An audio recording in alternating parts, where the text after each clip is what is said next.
அண்மை செய்தியாக பார்த்து வருகிறோம்.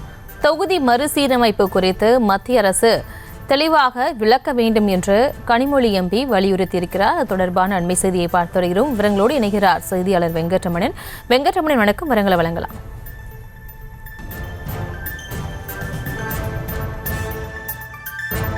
Minister Amit Shah, when he responded to our Chief Minister M.K. Stalin in a recent meeting in Coimbatore, said that Tamil Nadu will not lose any seats in delimitation and pro rata, the number of our seats will be maintained.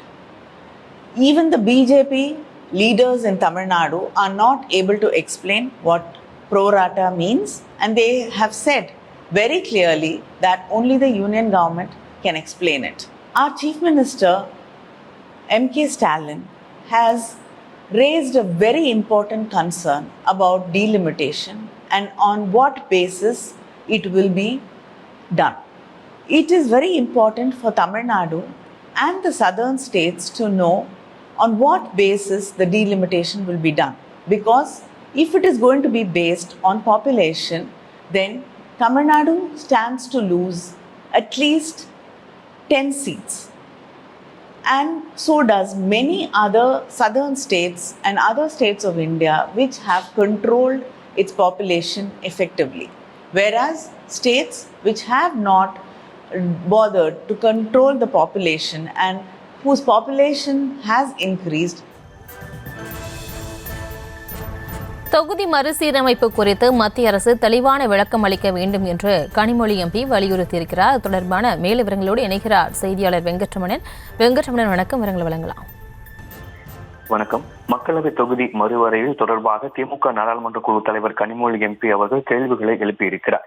சமீபத்தில் கோவைக்கு வருகை புரிந்த மத்திய உள்துறை அமைச்சர் அமித்ஷா எல்லை நிர்ணயம் விகிதாச்சார அடிப்படையில் செய்யப்படும் என கூறியிருந்தார். ஆனால் விகிதாச்சாரத்தின் அடிப்படையின் அர்த்தம் என்ன என்கின்ற ஒரு கேள்வியை எழுப்பியிருக்கிறார். தமிழக பாஜக மாநில தலைவர் அண்ணாமலை கூட மத்திய அரசு மட்டுமே இதனை தெளிவுபடுத்த முடியும் என்கின்ற ஒரு கருத்தை முன்வைத்திருக்கிறார். அடுத்த ஆண்டு இந்த காலம் முடிவடையும் என்பதால் தாங்கள் இப்போதே பதில்களை கோருகிறோம் என்கின்ற ஒரு கேள்வியையும் கனிமொழி அவர்கள் எக்ஸ் வலைதள பக்கத்தில் வீடியோவாக பதிவிட்டு ஒரு கேள்விகளை எழுப்பியிருக்கிறார். மேலும் நாங்கள் இப்போதே இதற்கான பதிலை கோருகிறோம் எனவும் இதுவரை அனைத்து ஆதாரங்களையும் தென்னிந்தியாவிலிருந்து பிரதிநிதிப்படுத்தப்பட்டதை குறைப்பதற்கான திட்டமிட்ட நடவடிக்கையாக தான் இதை குறிக்கின்றன எனவும் தென் மாநிலங்கள் தெளிவாக இதுக்கு விளக்கத்தை கோருகிறது என திமுகவுடைய நாடாளுமன்ற குழு தலைவர் கனிமொழி எம்பி மத்திய உள்துறை அமித்ஷாவிடம் கேள்வி ஒன்றை எழுப்பியிருக்கிறார். தனது எக்ஸ் வலைதள பக்கத்தில் காணொலி காட்சியை வெளியிட்டு கனிமொழி எம்பி இந்த கேள்விகளை எழுப்பியிருக்கிறார். தொகுதி மறுவரை தொடர்பாக தெளிவு தேவை என்கின்ற ஒரு கருத்தை கனிமொழி எம்பி தற்பொழுது காணொலி காட்சி வாயிலாக தெரிவித்திருக்கிறார்.